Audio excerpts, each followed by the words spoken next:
Los que crecieron en la iglesia cristiana, ¿cuántos de los que están así crecieron en la iglesia cristiana? A ver, levanten la mano. Poquitos, ¿eh? O los demás no se acuerdan, seguramente. Creo que, si no todos, la gran mayoría de quienes crecieron siendo niños, estuvieron en la iglesia, escucharon muchísimas veces la historia de Jonás, ¿verdad? Es una clásica historia en los ministerios infantiles. Y me atrevo a decir que la gran mayoría de veces ha quedado inconclusa la idea de la historia de Jonás. Porque siempre el foco es, Jonás no hizo caso. Jonás desobedeció a la palabra de Dios. Y como él desobedeció, entonces se lo tragó un pez grande, ¿verdad? Y estando ahí en toda su angustia, él oró a Dios y entonces Dios lo hizo que el pez lo vomitara. Y ahí quedó la historia, ¿no? Y podríamos resumir los 3 primeros capítulos en eso. Y definitivamente no está completa y creo que se pierde lo más importante de la historia, la esencia de la historia, que espero sea lo que podamos abordar hoy. Le preguntaba a un muchacho que había sido un niño de iglesia hace un tiempo, yo le preguntaba a él, dígame por qué Jonás no quiso ir a predicar a Nínive. Y él solo se reía. Y no me podía decir por qué Jonás no quería ir a predicar a Nínive. Y yo creo que esa es una pregunta fundamental en la historia de este libro. Y la otra pregunta fundamental es, ¿por qué es que Dios quería que Jonás fuera a predicar a Nínive? Y espero que esas 2 preguntas hoy podamos contestarlas y a través de esas respuestas ver el carácter de nuestro Dios y el nuestro también. ¿Ven? Entonces, bueno, antes de empezar a leer el capítulo 4, voy a intentar dar un rápido contexto de los primeros 3 capítulos, aunque les dije que podríamos resumirlo en la canción de la escuela dominical, ¿verdad? Pero Jonás es un profeta que vivió unos 30 o 40 años antes de que Israel, como reino del norte, fuera invadido por los asirios, por el imperio asirio, y destruyeran todo eso y se los llevaran. El rey en ese tiempo era Jeroboam II. En ese tiempo Jonás es enviado por Dios a Nínive. Nínive es la capital del imperio asirio. Es una gran ciudad, así se describe en el libro, la gran ciudad de Nínive. Y Dios le da un mensaje muy específico a Jonás para llevar a Nínive. Pero ¿quiénes son? ¿Quiénes son los ninivitas? ¿Quiénes son los habitantes de esta ciudad de Nínive? Es un pueblo pagano. Es un pueblo conocido por ser cruel, malvado, atroz, violento, al punto que su maldad había crecido tanto que Dios determina intervenir para detener esa maldad. Para eso envía a Jonás a predicar. Nínive es también un pueblo descrito por Dios mismo como los que habitan ahí son gente que no sabe distinguir entre su mano derecha y su mano izquierda. Es una expresión muy interesante para pensar. Las acciones de estas personas eran motivadas por su ignorancia espiritual, por el ignorar su condición. Eso no los hace inocentes, pero sí explica el porqué. Y Dios está viendo a Nínive, y Dios describe a Nínive como un pueblo de personas que no saben ni siquiera distinguir su mano derecha de su mano izquierda. Ahora, ¿cuál es un poco el desenlace del relato? Primero, Dios le ordena a Jonás, como todo profeta, la labor del profeta era escuchar lo que Dios quería decir y ¿qué? Y decirlo. Ya está. Pero Dios le ordena a Jonás que vaya a anunciar un juicio y un castigo para el pueblo de Nínive porque había demasiada maldad en ese lugar. La expresión de Dios para Jonás es: pregona contra ella, contra esa ciudad, porque ha subido su maldad delante de mí. Habla en contra de ella, porque su maldad es demasiada, ya llegó a un tope, a un límite. Jonás desafía la orden de Dios. Jonás se niega a obedecer. Y Jonás inclusive parte en un sentido opuesto al que tenía que dirigirse. Del lugar donde él estaba, debía dirigirse al este donde estaba Nínive, y lo que hizo fue ir a agarrar un barco para irse al otro lugar opuesto que era Tarsis. Se dirigió a una dirección opuesta. Inclusive hay un detalle muy interesante que se los dejo de tarea para que lo mediten, que menciona la historia, y es que Jonás dice, pagando su pasaje, se subió al barco y se fue hacia Nínive. Jonás estaba dispuesto hasta pagar para desobedecer la orden de Dios. Dios envía, cuando él está en el barco yendo hacia un destino opuesto al que Dios lo mandó, envía una tempestad en medio del mar y el barco está sacudido por las olas. Y los tripulantes de ese barco claman a sus dioses. Cada uno está clamando a sus dioses para que detenga esta tempestad, pero adivine qué, no pasa nada. Porque esos dioses no oyen ni pueden hacer nada. En medio de todo eso, todos están clamando excepto Jonás, que está durmiendo abajo. Mientras todos están desesperados porque están a punto de morirse, ese barco va a colapsar, él está durmiendo. Y entonces la tripulación descubre que la tempestad era por causa de Jonás, porque el mismo Jonás les contó lo que estaba sucediendo, y Jonás sabía que eso era por su culpa y se lo contó a la tripulación. Entonces, consciente Jonás de que su desobediencia era la causa de lo que estaba sucediendo en el barco, le dice a la tripulación, láncenme al agua, yo soy el de todo este desorden, tírenme al agua y todo esto se va a calmar. Qué interesante que Jonás haya desafiado la orden de Dios, pero esté dispuesto a entregar su vida por los que están en ese barco, pero no haya querido obedecer un mandato de Dios de ir a predicar. Es interesante. Estuvo dispuesto a sacrificar su propia vida con tal de salvar al resto de la tripulación. Y esta tripulación, cuando se entera de esto, se llena de temor de ese Dios que está haciendo que las tempestades lleguen a donde están. Y esta gente que no era judía, que no creía en el Dios de Jonás, le dice al Dios de Jonás, perdónenos por lo que vamos a hacer, pero lo vamos a tirar al agua. Él fue el que nos dijo, que no caiga la sangre inocente sobre nosotros, porque Él mismo nos está diciendo que lo echemos al agua. Gente pagana, ahora dirigiéndose al Dios de Jonás.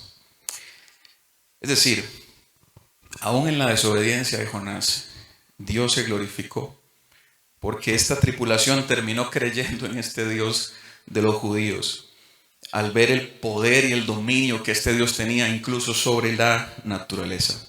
Y bueno, termina, y este verso sí quiero que lo lea, el verso 17 del capítulo 1, termina de esta manera. Pero Jehová tenía, quiero que vea bien esa palabra, preparado un gran pez que tragase a Jonás, y Jonás estuvo en el vientre de ese pez 3 días y 3 noches. Termina el capítulo diciéndonos Dios tenía algo preparado. Okay. En el capítulo 2, Jonás estando dentro del pez, el capítulo 2 es la oración de Jonás. Él hace una oración en la que clama a Dios por su vida, en la que reconoce que Él es el único capaz de salvarlo de las garras de la muerte. Y entonces Dios ordena al pez que vomite a Jonás en tierra o en la playa, ¿verdad? En el capítulo 3, Dios por segunda vez envía a Jonás a predicar a Nínive. Mire el verso 1 del capítulo 3 dice, vino palabra de Jehová por segunda vez a Jonás diciéndole, levántate y ve a Nínive, a aquella gran ciudad, y proclama en ella el mensaje que yo te diré. Solo esta segunda vez que Dios le dice a Jonás que haga lo que ya él le había dicho que hiciera, es una muestra de Dios siendo misericordioso. ¿Quién es Jonás? Por Dios. ¿Quién es este hombre que cree que puede desafiar la orden de Dios? ¿Qué se cree? Pero Dios, clemente y misericordioso, como leemos, le da una oportunidad más a Jonás. Le muestra su gracia, le muestra su clemencia, porque bien podía haber dejado que Jonás muriera en el mar y se ahogara ahí. Pero primero en su gracia provee un pez que se lo trague y lo tenga vivo por 3 días. Y lo haga meditar y lo haga pensar en su desobediencia. y luego le da nuevamente la oportunidad de que él vaya a predicar. Dios podía simplemente agarrar a cualquier otro profeta, que habían otros más en este tiempo contemporáneo de Jonás, y decirle: Jonás, usted no quiso, yo mando a otro, ya está. ¿Podía o no podía hacer eso Dios? Perfectamente. Pero Dios quería mostrar también su misericordia con Jonás. El mensaje que Dios le dice a Jonás que predique, una predicación de 8 palabras: de aquí a 40 días Nínive será destruida. Ese era el mensaje que tenía que ir a predicar Jonás. De aquí a 40 días Nínive será destruida. Dice la historia que para predicar, para cubrir toda el área de Nínive, se tardaba 3 días caminando por toda ella y predicando. Para poder predicar a toda la población de Nínive se tardaba 3 días. Pero la misma historia nos dice que en solo el primer día en que Jonás empieza a predicar este mensaje, el pueblo que le escucha empieza a reaccionar a él y empieza a creer en el Dios de Jonás. Y el pueblo empieza a proclamar ayuno y se humillan y se arrepienten. Tal fue el impacto del mensaje. Y usted dice: ¿qué mensaje? Hermano, 8 palabras. En 40 días todo esto va a quedar destruido. Pero esto golpeó tanto, impactó tanto a este pueblo pagano que no creía en este Dios que andaba predicando Jonás, que esta gente, al escuchar el juicio y la destrucción que venía para ellos por causa de su maldad, se arrepienten, ayunan, se vuelcan. Hay una figura de que ponen silicio sobre su cabeza, se humillan delante de este Dios. Y no solo la población que empezó a escuchar en el primer día de predicación de Jonás, esto llegó a oídos del rey de Nínive, al punto que el rey dice: toda la tierra de Nínive va a ayunar, hasta los animales, ni siquiera agua les den. Todos los que habitan Nínive vamos a ayunar, vamos a humillarnos delante de este Dios. Y dice esto el rey de Nínive: clamen a Dios fuertemente, le dice al pueblo de Nínive, conviértase cada uno de su mal camino, de la rapiña o de la violencia que hay en sus manos. Es decir, imagínense esta escena, hermano. Este no es un pueblo judío, es un pueblo pagano, es un pueblo violento, cruel, que llega y escucha una predicación que dice: van a ser destruidos por su maldad. Y el rey de este pueblo les dice: abandonen la maldad, abandonemos la maldad y la violencia en la que hemos vivido. Ayunemos, humillémonos delante de ese Dios que nos están viniendo a anunciar. Y él dice esto: ¿quién sabe si se volverá y se arrepentirá Dios y se apartará del ardor de ira y no perezcamos? Está de alguna manera diciendo: reconocemos que por lo que hemos hecho merecemos morir. Y esa es la razón por la que enviaron a este hombre a decirnos que nos van a destruir.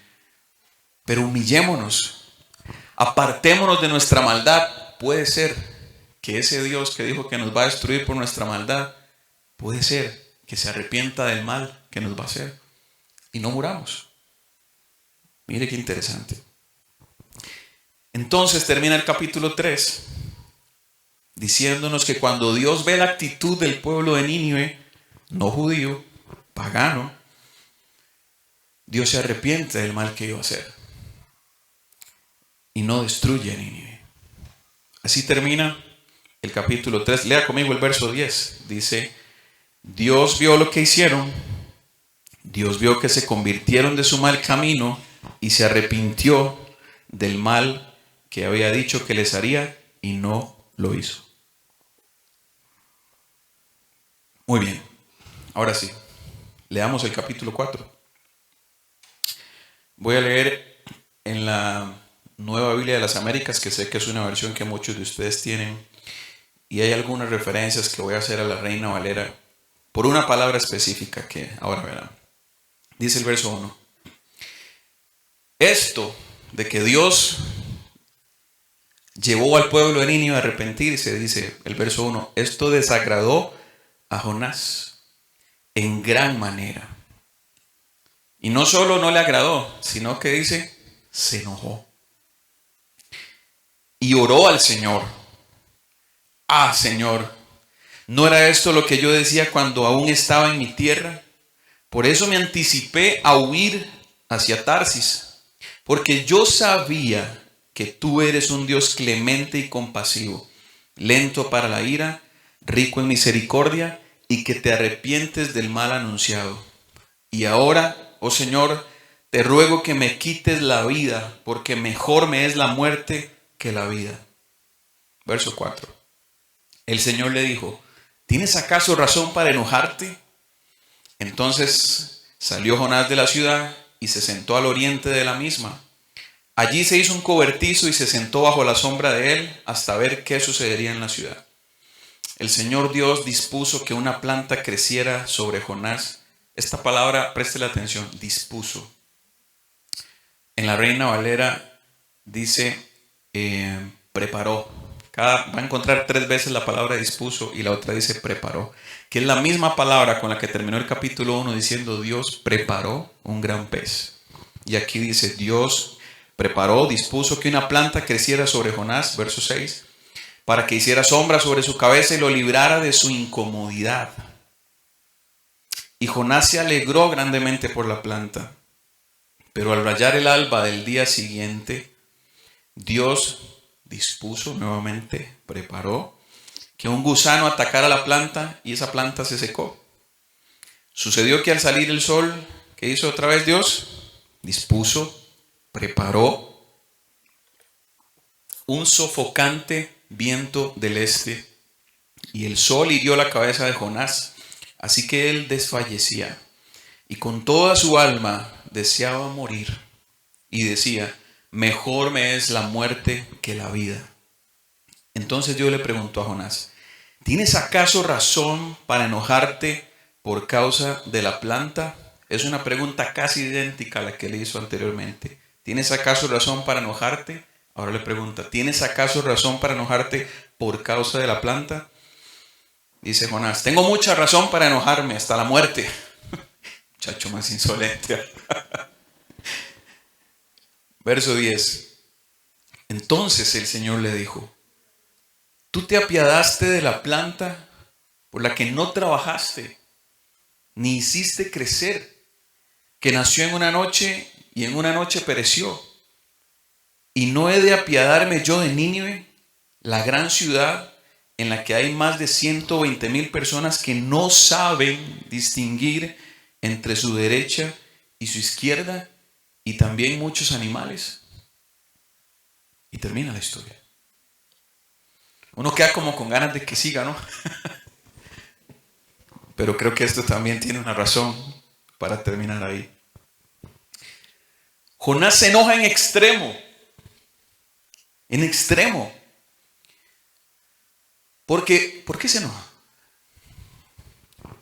¿Por qué no quería ir a Nínive a predicar?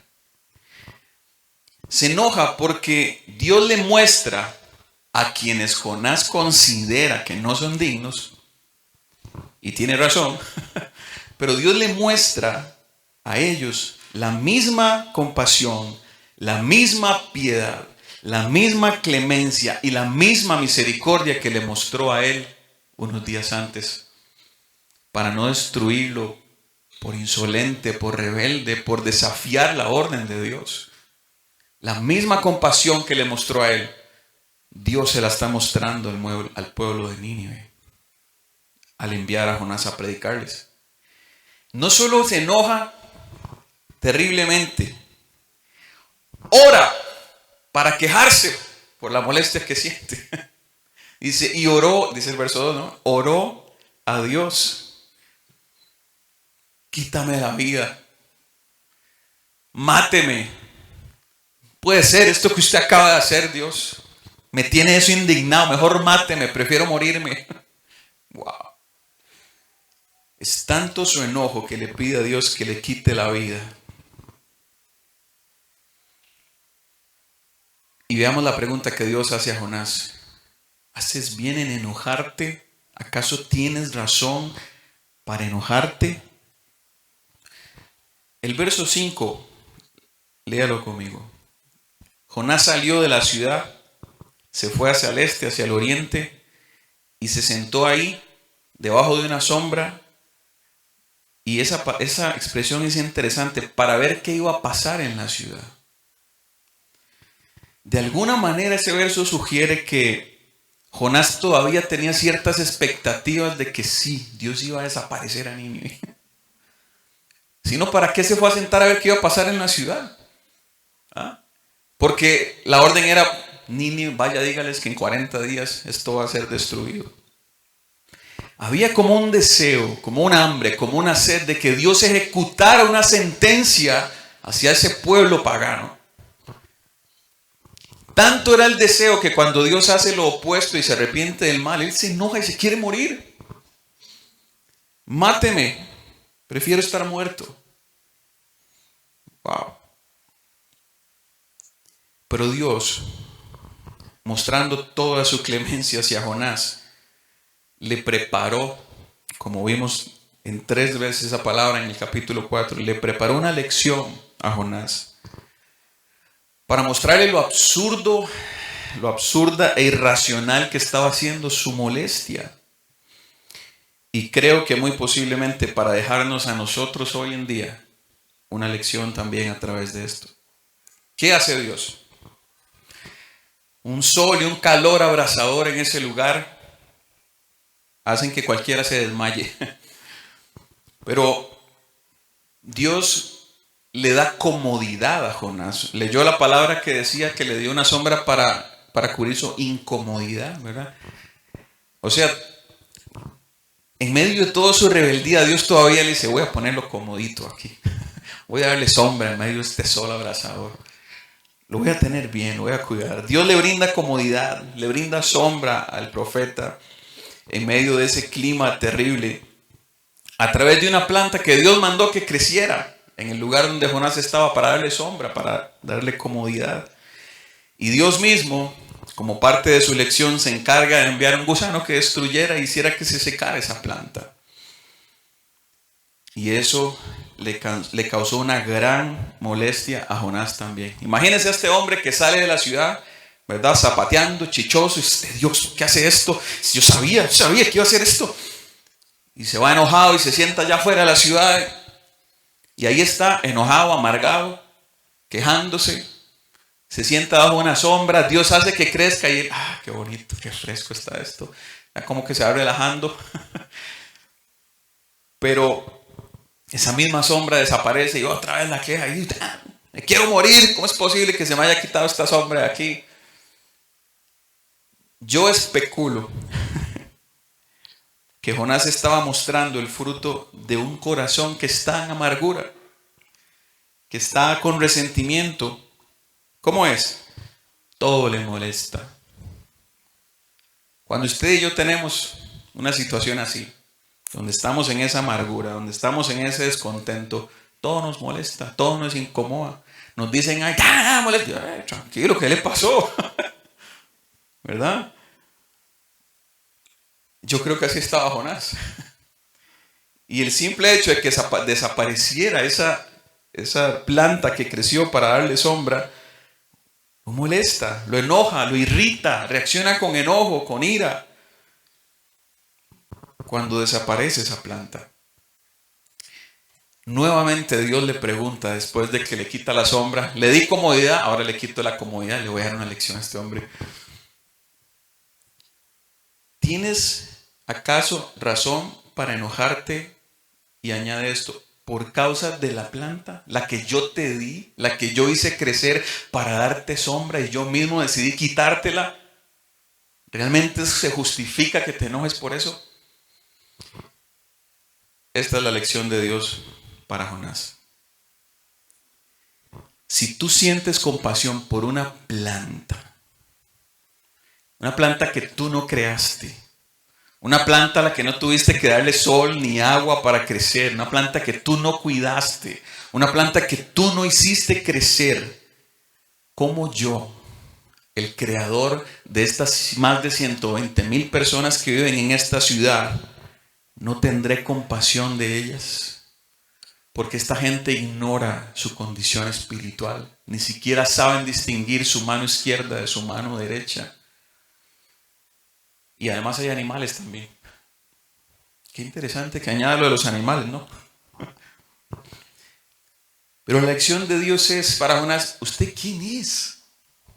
Hermano, usted y yo, ¿quiénes somos? Para decidir sobre quién Dios debe o no debe tener compasión y misericordia. ¿Quién soy yo para decir, Señor, en este sí, pero en aquel no? Ese que se pierda en el infierno, que se pudra ciego el diablo. ¿Quiénes somos? ¿Quiénes somos? ¿Acaso se nos olvida que primero, al igual que Jonás, nosotros recibimos la compasión y la misericordia de ese Dios? ¿Quién nos dijo que somos parte de una élite que nadie puede tocar y que aquellos son la raza baja, la plebe, los que no merecen nada? ¿Quién nos dijo eso? ¿Cómo este hombre se molesta de esa manera por ver a Dios tener compasión y misericordia? El problema no es que Dios tenga compasión y misericordia, porque cuando fue para él, gracias, este es mi Dios. Pero cuando Dios lo quiere tener con otros que él considera que no debería tener, entonces le causa una gran molestia. El libro termina de una manera muy particular, dejando una pregunta en el aire. La pregunta de cierre del libro, la pregunta con la que Dios termina este libro, yo creo que es muy relevante, porque nos lleva a mirar el corazón de Dios. Nos lleva a ver la forma en la que Él ve las personas, las cosas, que posiblemente difiera de la forma en la que nosotros lo hacemos. Pero esta pregunta nos muestra parte de la naturaleza, parte de los atributos de Dios. Quiero analizar varias cosas. El mensaje como tal, la actitud del mensajero, el carácter de Dios y lo que Jesús dijo acerca de Jonás. 4 cosas. La primera, el mensaje. ¿Cuál es el mensaje? Ustedes van a ser destruidos. Ese era todo el mensaje. Yo supongo, porque el texto no dice esto, pero supongo que la gente le pregunta, ¿por qué? Porque si llegan a arrepentirse, es porque llegaron a comprender por qué. La muestra de que Nínive era un pueblo ignorante de su condición espiritual es que el simple mensaje de decir van a ser destruidos por su maldad los llevó al arrepentimiento. Los llevó a humillarse. Los llevó a decir, este soy yo, esta es mi condición, esto ofende a este Dios que me están enviando. El anuncio, el mensaje era destrucción por causa de su pecado y de su maldad. Dios no envió, escuche bien esto. Yo he leído muchas referencias y textos y he escuchado que Dios envió a Jonás a predicar arrepentimiento. Pero cuando yo leo la historia de Jonás, yo no veo en ningún lugar a Jonás diciéndole a los de Nínive, arrepiéntanse. No hasta ahí. Esa palabra no aparece ahí, por lo menos de boca de Jonás. Dios no envió a Jonás a predicar arrepentimiento. Lo envió a decirle a la gente que los iba a destruir por su maldad. Ese era el mensaje. Por lo menos el texto no menciona que Él lo haya enviado a decir eso. ¿Qué es lo que quiero llegar? Que el mensaje por sí mismo, la noticia de condenación y de juicio que Dios estaba enviando a Nínive, el mensaje por sí mismo en el cual se señala el pecado y las consecuencias de él, esas 2 cosas, su pecado es este y sus consecuencias por el pecado son estas, ese mensaje es el que llevó a los de Nínive a arrepentirse. El mismo mensaje fue el que produjo arrepentimiento en el corazón de quienes cayeron en conciencia de cuál era su condición espiritual. Después de la predicación de Jonás a los de Nínive, ya no podíamos decir que los de Nínive no sabían distinguir su mano derecha de su mano izquierda. Ya el conocimiento de cómo Dios veía sus vidas y sus conductas estaba en los ninivitas. Y el saber que estaban ofendiendo a un Dios santo con su conducta les hizo arrepentirse de su maldad. Al mismo rey de la ciudad le hizo arrepentirse de su maldad y decirle a todo mundo, arrepentámonos de esto, humillémonos delante de este Dios. Ayunemos. Hermano, el simple hecho de saber que hemos ofendido a un Dios santo, que se enoja, que se aira por el pecado, que castiga ese pecado, ese simple mensaje es el que debe llevar al hombre a reconocer que ha ofendido a ese Dios y que es merecedor de un castigo por eso. Por este mensaje empiezan las noticias del Evangelio. Por hacerle ver al pecador que es pecador. Por abrir sus ojos para hacerle ver la condición espiritual en la que vive, que muchos ignoran. Que todos aquellos que no han escuchado el Evangelio ignoran, para decirlo más claramente. Yo no sé si a usted le pasó, pero cuando yo llegué por primera vez a una iglesia cristiana, yo tenía muchas conductas, muchas palabras, muchos pensamientos que eran ofensivos para Dios, pero yo no sabía eso. Para mí eran naturales. Para mí eran parte del entorno en el que había crecido. Para mí decir vulgaridades, maldecir y pelearme con la gente era normal, natural. Agarrar de excusa a un partido para agarrarme a golpes con alguien, eso era normal, natural. Decir un montón de vulgaridades, era parte del ambiente en el que yo había crecido. El alcohol, los vicios, era parte del ambiente en el que yo crecí.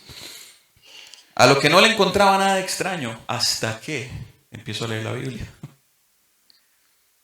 Y aquello que yo no sabía distinguir de bien o mal, que agradaba o no agradaba a Dios, ya no era así.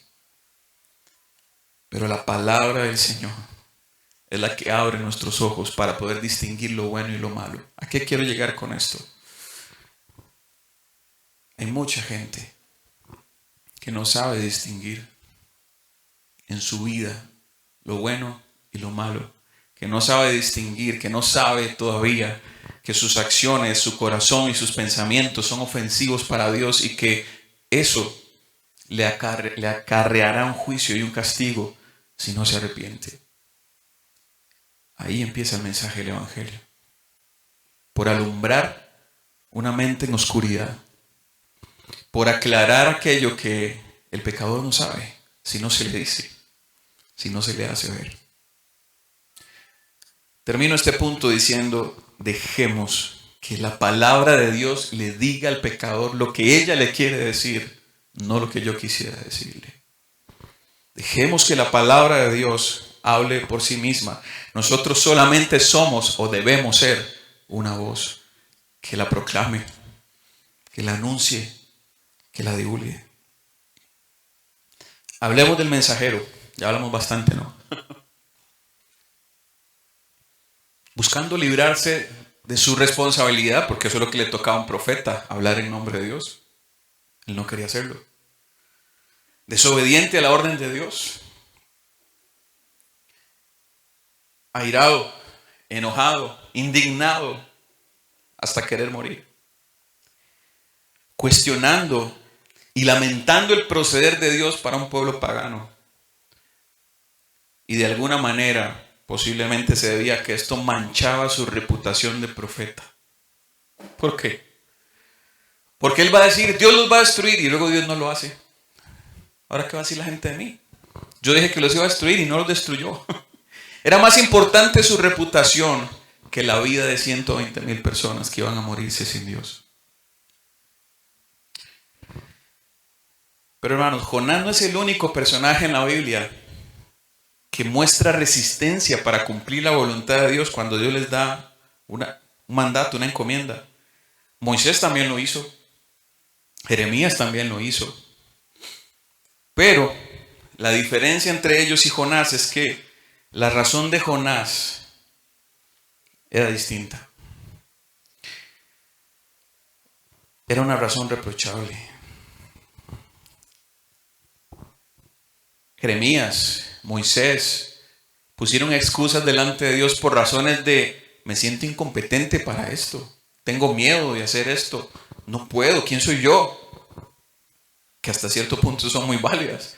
Y Dios simplemente le dice, yo estoy con usted, vaya. Y Moisés seguía insistiendo y Dios, bueno, aquí estarán también con usted, vaya, él va a hablar. Pero lo de Jonás era otra cosa. Era desafiante, era rebelde, era insolente, era osado. negarse a obedecer la voluntad de Dios de esa manera. A través de Jonás, Dios hizo algo que es inusual ver en el Antiguo Testamento. Dios estaba procurando el arrepentimiento de una nación pagana. Eso en el Antiguo Testamento era bastante inusual. Porque, y lo que hemos visto en Deuteronomio, vamos a seguir viendo, es que Dios escoge una nación. Ustedes son mi pueblo, e inclusive Dios le dice, cuando lleguen a esas tierras, destruyan todo y a todos, no dejen nada. Dios estaba mostrando su santidad a través del pueblo al llegar a lugares de paganos y decir, destruyan todo esto. Pero con Nínive hace otra cosa. Extiende su misericordia a un pueblo pagano. Dios usualmente usaba a un profeta para hablarle ¿a quién? A Israel, a su pueblo. Pero a Jonás lo llama para hablarle a un pueblo gentil, pagano, que no era judío. Jonás no estaba molesto porque Dios fuera misericordioso y compasivo. Jonás estaba molesto por con quien Dios quería ser misericordioso y compasivo. Con gentiles, no con judíos. Dios, si quieres ser compasivo con los judíos, te alabamos, pero si quieres ser compasivo con los gentiles, máteme. No es posible eso. Me indigno por eso. Jonás representa al judío elitista, exclusivista, que considera que Dios solamente es para los judíos, al judío clásico que quiere ver a todos los paganos siendo destruidos y sufriendo el castigo por no ser judíos. Yo le pregunto en este punto, iglesia, ¿cuán similar puede ser la intención de nuestro corazón ante la realidad y la condición de aquel que no es creyente? ¿Cuánto se puede parecer mis deseos, mis intenciones y mi corazón a las de Jonás con aquellos que hoy no han conocido a Dios? Con aquellos que no saben distinguir entre su mano derecha y su mano izquierda, con aquellos que hoy viven pecando deliberadamente sin entender cuánto eso ofende a Dios y cuánto puede ser el castigo que va a caer sobre ellos. ¿Cuál es la intención de nuestro corazón? ¿Cómo vemos nosotros a estas personas? ¿Qué cosa tan terrible debe ser conocer el carácter de Dios? Conocer su voluntad, su deseo, estar claro de lo que Él quiere hacer y aún más saber que es a mí a quien me quiere usar para llevar a cabo eso, pero conscientemente desafiar esos deseos, esa voluntad de Dios, ese carácter de Dios y oponerme a ella por el simple hecho de considerar que aquel que va a recibir ese beneficio de Dios no lo merece. ¿Qué cosa tan terrible debe ser esa? Jonás dice, ve, yo sabía que usted iba a hacer eso. Yo sabía, usted es un Dios bueno, clemente, misericordioso. Yo sabía que usted los iba a perdonar. ¿Cómo me molesta eso, Dios? Hermanos, es que suena tan irracional, pero de verdad, nuevamente pregunto, ¿cuánto eso se puede parecer a lo que hay dentro de nuestro corazón? ¿Cuántas veces en nuestro corazón ha estado el deseo, el pensamiento de que aquel que es impío, que no cree en Dios, que ofende a Dios, que me ofende a mí, que me trata mal, termine siendo destruido?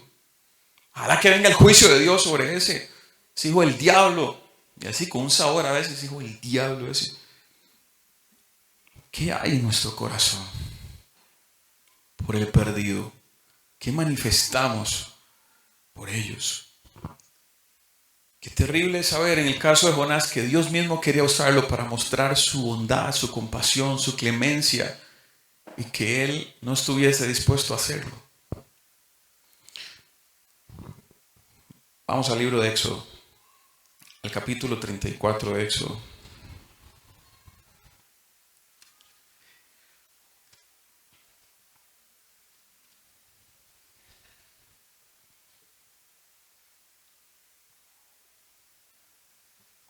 Hay muchas escenas, muchas historias, mucha de la lectura de Éxodo que es la misma que vemos en Deuteronomio. De hecho, este pasaje que vamos a leer está en el capítulo 10 de Deuteronomio también. Dios está, recuerde que en 2 ocasiones Dios le dio la ley al pueblo. Bueno, y los que ven las películas de Semana Santa vieron esto también. En la historia de los 10 mandamientos. Dios envía sus 10 mandamientos al pueblo de Israel. Cuando Moisés llega con las tablas, ve al pueblo en un desenfreno terrible y Moisés quiebra las tablas. Estoy indignado. Dice, ¿cómo es posible que yo ando en la montaña hablando con Dios, trayéndole a este pueblo la ley de Dios y esta gente está aquí en un puro desenfreno? Y Moisés quiebra las tablas de la ley. Dios renueva luego su pacto. Y en el inicio de este capítulo le dice a Moisés, tráigase 2 tablas porque otra vez le voy a dar la ley, voy a renovar mi pacto con Israel.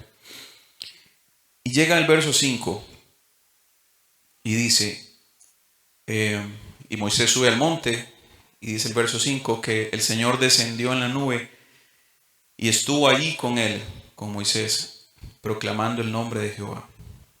Preste atención a este verso 6, dice, pasando Jehová delante de él, proclamó, Jehová, Jehová, fuerte, misericordioso y piadoso, tardo para la ira, grande en misericordia y verdad, que guarda misericordia a millares, que perdona la iniquidad, la rebelión y el pecado, y que de ningún modo tendrá por inocente al malvado, que visita la maldad de los padres sobre los hijos y sobre los hijos de los hijos hasta la 3ª y 4ª generación. ¿Quién dijo eso? ¿Ah? ¿Quién dijo eso de Dios? No fue Moisés. Dios mismo está hablando de él. Dios está diciendo, yo soy misericordioso, yo soy clemente, yo perdono el pecado, yo perdono la maldad, yo perdono la rebeldía. Es Dios hablando de sí mismo. La escena es Dios llegando a donde está Moisés y haciendo su presentación, diciendo, este soy yo. Dios fuerte, Dios misericordioso, Dios compasivo, Dios piadoso, Dios que tarda en airarse, Dios que es grande en misericordia y en verdad, Dios que guarda la misericordia a millares, a generaciones y generaciones, Dios que no tendrá por inocente al que no lo es, al que es culpable. Ese soy yo.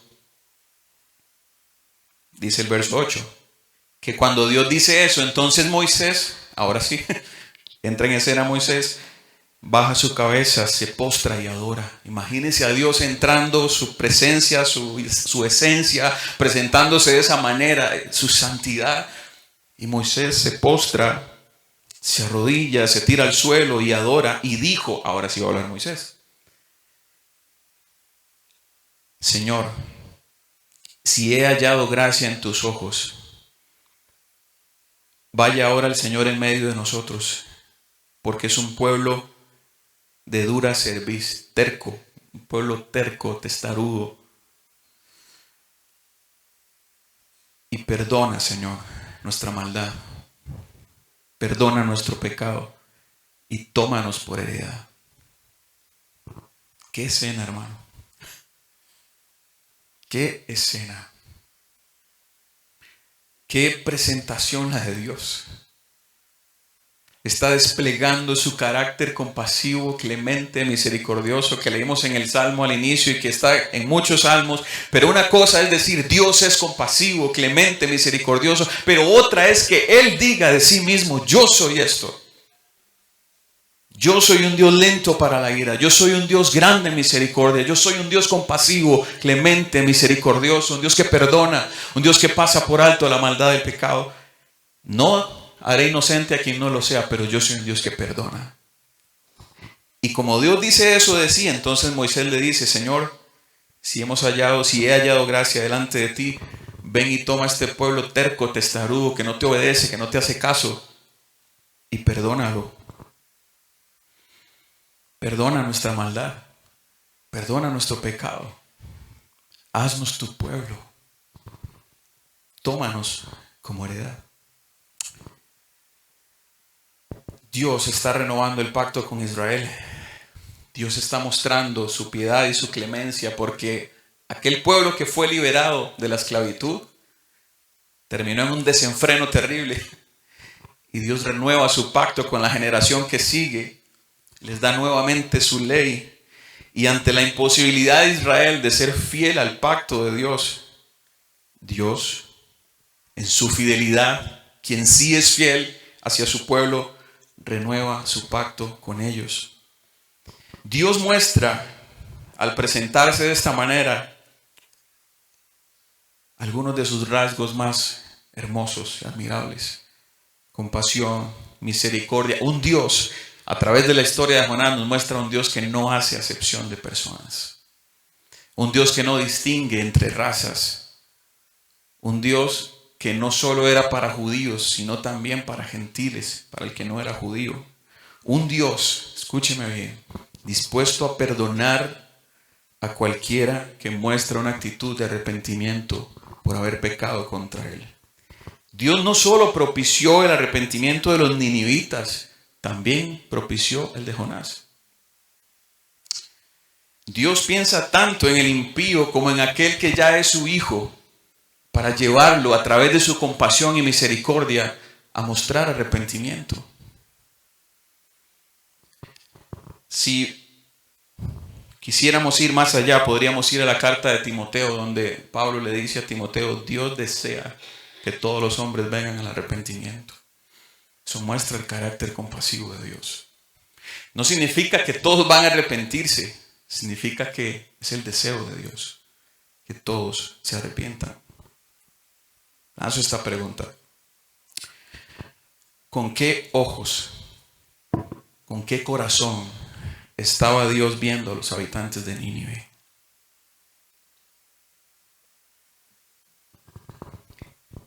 Lo veía como un pueblo en tinieblas, con un entendimiento nublado, entenebrecido, un pueblo ignorante, no inocente, ignorante de su nivel y su grado de maldad y de crueldad y el nivel y grado de decadencia moral en el que se encontraban. Así estaba viendo Dios a los ninivitas. ¿Cómo los estaba viendo Jonás? Como gentiles, como gente que no era parte del pueblo escogido, nada más. La gran pregunta que podemos hacernos hoy nosotros es: ¿cómo yo estoy viendo a quien Dios está viendo con ojos de misericordia? ¿Cómo yo estoy viendo a aquel a quien Dios está viendo con compasión? ¿Cómo yo, qué estoy yo sintiendo y procurando por aquel a quien Dios quiere, de quien Dios quiere tener misericordia? Que yo no sé quién es, porque algunos querrá y de otros no. Pero ¿cómo yo estoy viendo a cualquiera que no es hoy hijo de Dios? Si posiblemente Dios, de alguno de todos esos que no lo son, de muchos o pocos, no lo sé, Él quiera tener misericordia. ¿Cómo yo los estoy viendo a ellos? ¿Qué siento yo por ellos? ¿Qué hago yo por ellos? ¿Qué les digo yo a ellos? ¿Cómo los trato yo a ellos? ¿Qué pienso acerca de ellos? ¿En cuántas de mis oraciones están ellos?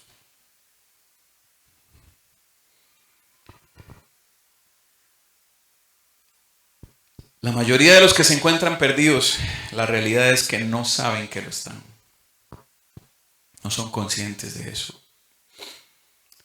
¿Cómo podríamos nosotros como iglesia, como personas en las que Dios ha depositado su compasión y su clemencia y nos ha salvado, cómo podríamos nosotros ser insensibles a esa realidad del que hoy está perdido? ¿Cómo podríamos ignorar y no hacer nada por aquel que hoy se encuentra en esa condición de necesidad espiritual en la que nosotros un día estuvimos? Y que por su gracia y su misericordia Él extendió su compasión a nosotros y nos hizo ver y entender nuestra condición. Pero muchos más a nuestro alrededor hoy no son conscientes de ella. No lo saben. Como usted y yo un día no lo supimos tampoco. Mateo capítulo 12. Jesús haciendo mención de Jonás.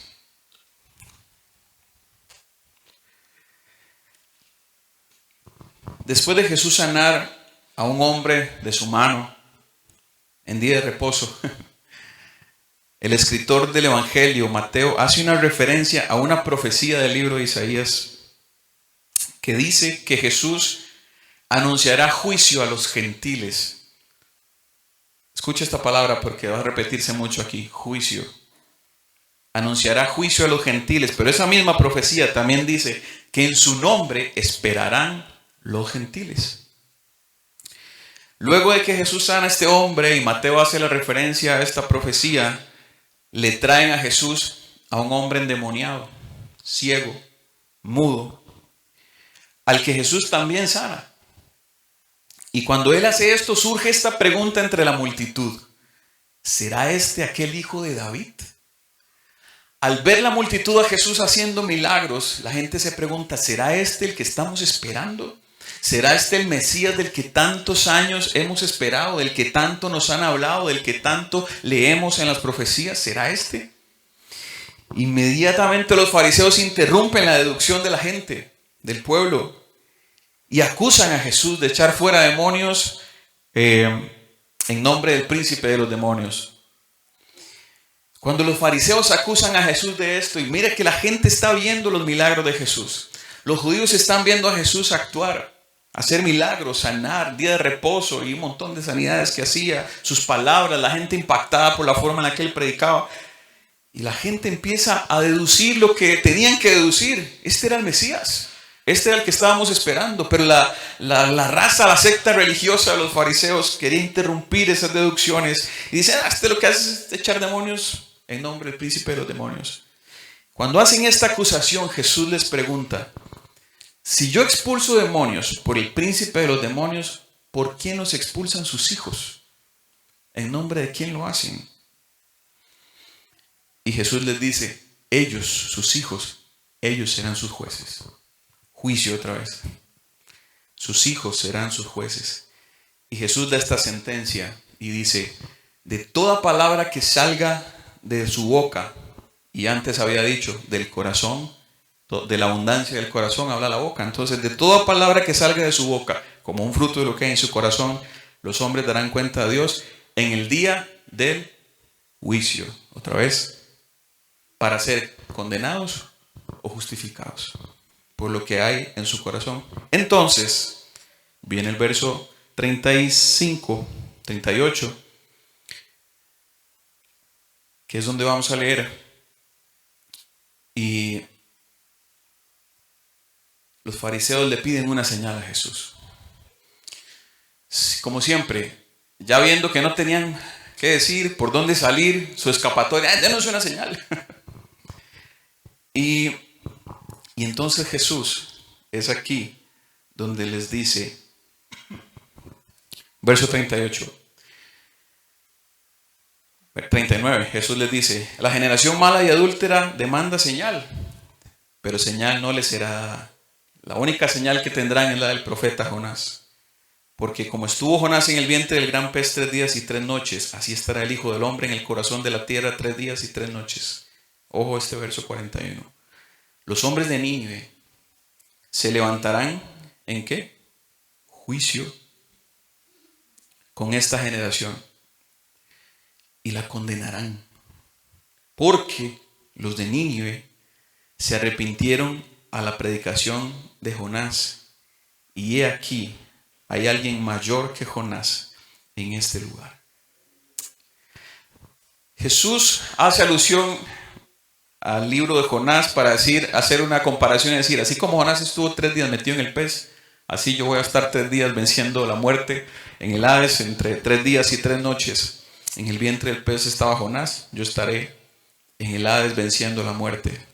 Esto era la única señal, lo que Jesús está diciendo es: la única señal que tendrán ustedes, israelitas, acerca del Mesías que esperaban es esta: en 3 días venceré la muerte.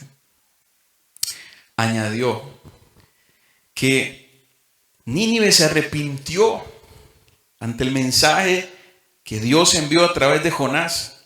Pero ellos, los que están ahí alrededor de Jesús en ese momento, teniendo a Dios mismo encarnado, no se arrepintieron. Viendo los milagros que él estaba haciendo, no se arrepintieron.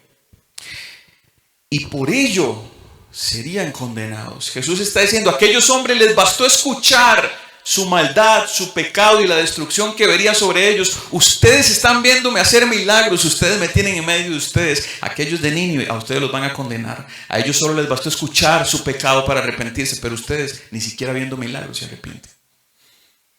Wow. Conscientemente rechazando al Hijo de Dios. Los de Nínive, sin conciencia, sin saber su derecha y su izquierda, rechazaban a Dios sin saberlo. Cuando se los dicen se arrepienten, pero ellos, los judíos, los israelitas, y no sé si decir hoy los cristianos, conscientemente podemos estar haciendo algo similar. Los judíos viendo señales, viendo a Dios en su compasión y en su misericordia, habitando, caminando entre ellos, rechazando al Hijo de Dios y llevándolo a la cruz. Por eso dice Jesús, en aquel día, los de Nínive los condenarán a ustedes. Para los de Nínive fue suficiente saberse pecadores al escuchar las consecuencias de su pecado. Pero los judíos, ni aún teniendo a Dios entre ellos, lo hicieron. Lo rechazaron, lo crucificaron. Me pregunto, ¿qué necesitamos nosotros ver? ¿Qué necesitamos nosotros escuchar para arrepentirnos de corazón cuando Dios está hablándonos? Cuando leemos su palabra, cuando escuchamos una predicación, ¿qué necesitamos nosotros para volvernos en arrepentimiento? Porque como vimos, Dios propicia no solo el arrepentimiento de aquel que ignora que Dios existe. Dios cada día propicia nuestro arrepentimiento como sus hijos.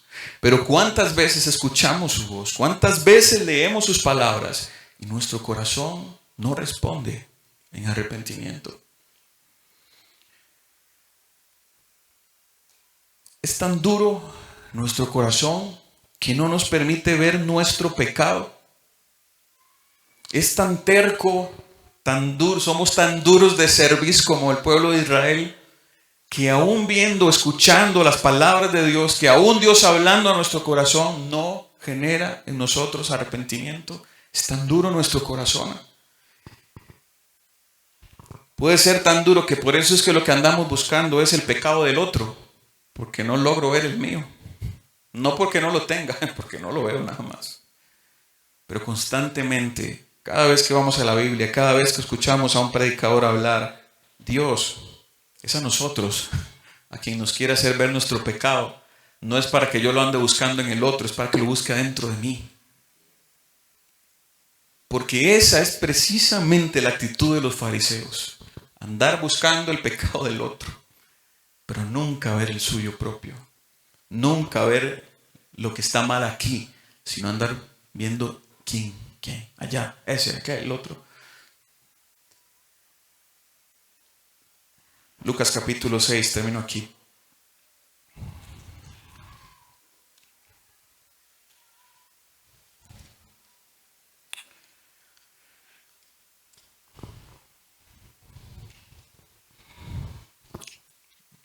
Vamos a ver el verso 35.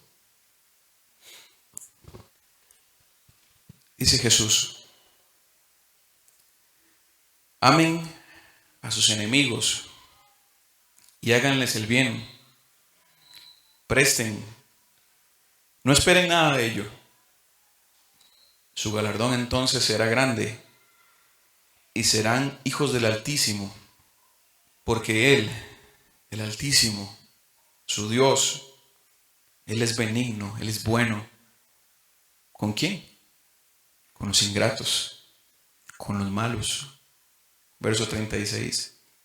Sean entonces ustedes misericordiosos, como también su Padre es misericordioso. Cuando elegimos juzgar, pasando por alto el ser compasivos, nos estamos convirtiendo en dioses y no estamos reflejando el carácter de Dios. El carácter que Dios mismo dijo: así soy yo, clemente, compasivo, misericordioso, lento para la ira, grande en misericordia.